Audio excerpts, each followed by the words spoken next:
ꯑꯗꯤ ꯁꯨꯗꯣꯏꯅꯤ ꯇꯝ ꯊꯥꯖꯜꯂꯛꯀꯗꯣꯏꯅꯤ ꯑꯁꯤꯗꯅꯦꯕ ꯅꯝꯃꯤꯖꯩ ꯃꯃꯥꯏ ꯂꯣꯏ ꯈꯨꯝꯃꯤꯅꯦ ꯃꯣꯏꯁꯦ ꯑꯁꯤ ꯑꯅꯤꯁꯤꯅꯦꯕ ꯑꯁꯤ ꯊꯣꯛꯂꯛꯇꯣꯏꯁꯦ ꯆꯠꯇꯣ ꯑꯁꯤꯁꯤꯅꯅꯦꯕ ꯑꯗꯨ ꯀꯨꯏꯅ ꯅꯝꯅꯕꯅꯦ ꯑꯩꯈꯣꯏ ꯈꯪꯕꯗꯤ ꯃꯣꯏ ꯃꯥꯅꯦ ꯁꯤꯡꯕꯗꯤ ꯆꯤꯛꯄꯨ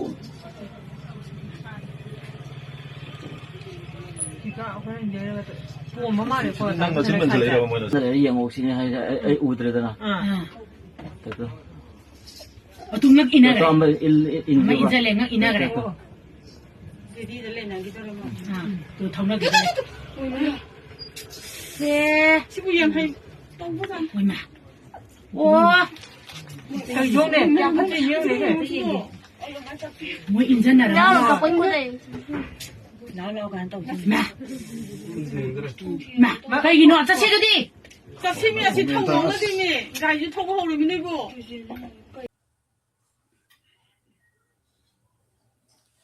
सर जय हिंद। मेजर मोहम्मद अली शाह सर जय हिंद, बहुत बहुत शुक्रिया समय देने के लिए। Thank you sir. जय Hind Rajesh ji. Thank you sir, आपने समय दिया। मणिपुर को लेकर मैंने आपके साथ बातचीत करनी थी। मणिपुर का एक वीडियो सोशल मीडिया पर बहुत ज्यादा वायरल हो रहा है। मैंने दर्शकों को भी दिखाया और आपने भी उस वीडियो को देखा। यहां पर दिखता है कि सिक्योरिटी फोर्सेस एक मकान के बाहर खड़े होते हैं, उनमें से कुछ फौजी उतरते हैं, एक लंगड़ा के चलता है, यानी कि उसको कहीं ना कहीं दर्द है। फिर ऐसा लगता है कि किसी को कोई बाहर आता है और उसको जबरदस्ती गाड़ी में डाल दिया जाता है। तो मैं समझना चाह रहा था सर ये क्या हुआ, क्योंकि मणिपुर में इस वीडियो के सामने आने के बाद बहुत ज्यादा आक्रोश है। क्या ये सिक्योरिटी फोर्सेस कर रही हैं, क्या ये किडनैपिंग की गई है या कुछ और है? कोई वांछित था जिसकी तलाश थी उसको उठा लिया गया है, क्या हुआ है सर? राय जी, जहां तक मेरा अनुमान है कि ये वीडियो, देखिए आजकल एआई का भी जमाना है और कई सारे फेक वीडियोस बन रहे हैं। कोई भी कैसी भी वर्दी डालकर वीडियो खींच सकता है। लेकिन अगर इसको ऐसा माने जाए कि ये एआई नहीं है, अगर ऐसा माना जाए कि ये ऑथेंटिक है, तो जहां तक मेरी समझ है, मैं ये समझ पाया हूं कि शायद सिक्योरिटी फोर्सेस ने एक ट्रैप ले किया था और उस ट्रैप के मुताबिक वो किसी को वहां से ले गए। अब वहां की जो ट्विटर है, वहां की जो जनता है, सिविल जनता, वो कह रही है कि अबडक्ट किया है, इलीगल डिटेंशन है, ये है वो है।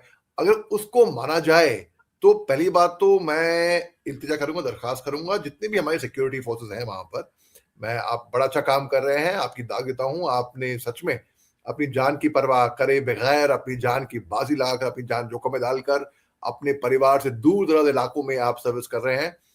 मगर थोड़ी सावधानी बरतिए आप। अगर देखिए एक होशियारी से काम करें, कानून को कोई भी हाथ में ना ले, चाहे सिविलियन हो, चाहे रक्षा बलों का हो, कहीं का भी हो, कानून को हाथ में ना लें, कानून के मुताबिक ही कार्रवाई करें।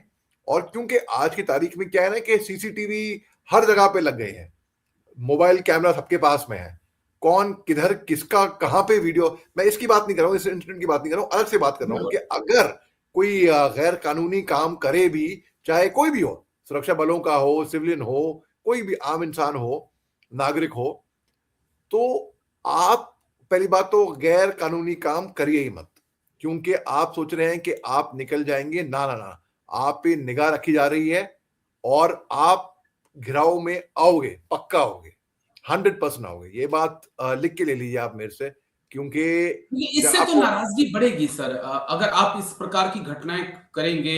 मणिपुर ऑलरेडी 3 साल हो गए लगातार बॉयल कर रहा है, इससे तो और सिक्योरिटी फोर्सेस के प्रति लोगों की नाराजगी बढ़ेगी कि आप आ रहे हैं, आप चोट का बहाना लेकर आ रहे हैं और आप किडनैप कर रहे हैं। इससे तो नाराजगी बढ़ेगी लोगों के अंदर। बेशक वो वांछित था, मुझे आई नो कि ऐसे सिक्योरिटी फोर्सेस ने हाथ नहीं डाला है, कुछ ना कुछ तो कारण रहा होगा, लेकिन फिर नाराजगी तो लोगों के अंदर बढ़ेगी। पहले सिक्योरिटी फोर्सेस मणिपुर में निशाने पर हैं लोगों के। बिल्कुल, आपकी बात बिल्कुल सही है राजेश जी। देखिए पूरा only solution, only way forward for security forces, जहां तक मैं समझ पाया हूं, जिस तरीके से मैंने ऑपरेट किया था, मेरा तरीका था to win hearts and minds. वहां के लोगों को लगना चाहिए कि जब हम हथियार देखकर वर्दी में हमको देखते हैं तो हम उनकी हिफाजत के लिए खड़े हैं। भाई इसके बाद हथियार है, ये इसी हथियार से हमारी हिफाजत करेगा, उसको वो भरोसा होना चाहिए। ये नहीं कि हमारे खिलाफ इस्तेमाल होंगे ना।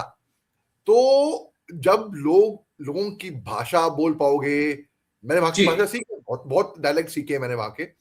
आप उनका कल्चर सीख पाओगे, उनके हैबिट सीख पाओगे, उनके साथ और वो उनके साथ मिलोगे। मेरे को लोग कहा करते थे कि हमें यकीन नहीं आता कि आप आर्मी से हैं, कि आप अपने ड्यूटी के लिए वफादार तो हैं बिल्कुल, लेकिन जी हमारी जो इमेज, जो खाका बना हुआ था आर्मी का, वो एक भयानक सा था। आप तो बहुत फ्रेंडली हो, तो हमको एक तरीके से वो रास्ता अपनाना है जहां पर लोग हम पे यकीन कर सकें। भारत ओके सरकार, इंडियन आर्मी, ऑप सद्भावना देखिए आप, जम्मू कश्मीर में ऑप सद्भावना चल रही है। हम लोग वहां से लेकर आते हैं, लोगों को दिखाते हैं, एजुकेट करवाते हैं। लेकिन अगर हम पे पत्थरबाजी होती है, बहुत बुरा लगता है कि हम इतना कुछ कर रहे हैं, we are going out of a way, और ऊपर से हम पे पत्थरबाजी हो रही है। तो देखिए, पहली बात तो जरूर 100% जहां पे धुआं होता है वहां पर आग होती है। तो कुछ तो क्या होगा, ऐसी बात नहीं है कि बिना बिले वजह ही सिक्योरिटी फोर्स ऐसी कार्रवाई करेगी। तो कुछ तो हुआ होगा। अब क्या बिल्कुल हुआ होगा वो तो इंक्वायरी का विषय है, लेकिन मेरी इल्तिजा है कि कोई भी कानून को हाथ में ना ले, कोई भी कानून के ऊपर नहीं है। कोई, ना आप, ना मैं, ना सुरक्षा बल, चाहे चोर डकैत, चाहे अंडरग्राउंड, चाहे कोई भी हो, कोई कानून से ऊपर नहीं है।